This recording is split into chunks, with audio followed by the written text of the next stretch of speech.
سہل بن سعد رضی اللہ تعالیٰ عنہ سے روایت ہے کہ خیبر کی ایک شام رسول اللہ صلی اللہ علیہ وسلم نے فرمایا، کل میں پرچم اس شخص کو دوں گا جو اللہ اور اس کے رسول صلی اللہ علیہ وسلم سے محبت رکھتا ہے، اور اللہ اور اس کے رسول صلی اللہ علیہ وسلم بھی اسی سے محبت رکھتے ہیں، اور اسی کے ہاتھوں خیبر فتح ہوگا۔ صبح ہوئی تو رسول اللہ صلی اللہ علیہ وسلم نے فرمایا، علی بن ابی طالب رضی اللہ تعالیٰ عنہ کہاں ہیں؟ صحابہ کرام رضوان اللہ علیہم اجمعین نے عرض کیا، یا رسول اللہ صلی اللہ علیہ وسلم، ان کی تو آنکھیں دکھ رہی ہیں۔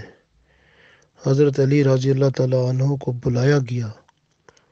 رسول اللہ صلی اللہ علیہ وسلم نے ان کی آنکھوں میں اپنا لعاب دہن ڈال کر دعا فرمائی۔ علی رضی اللہ تعالیٰ عنہ کی آنکھیں دکھنا بند ہو گئیں، اور پھر آپ صلی اللہ علیہ وسلم نے ان کو پرچم عطا فرمایا تو علی رضی اللہ تعالیٰ عنہ کے ہاتھوں اللہ تعالیٰ نے خیبر فتح فرمایا۔ تو الحمدللہ کہ آپ دیکھیں لعاب دہن کا اثر اور آپ صلی اللہ علیہ وسلم کی شفقت۔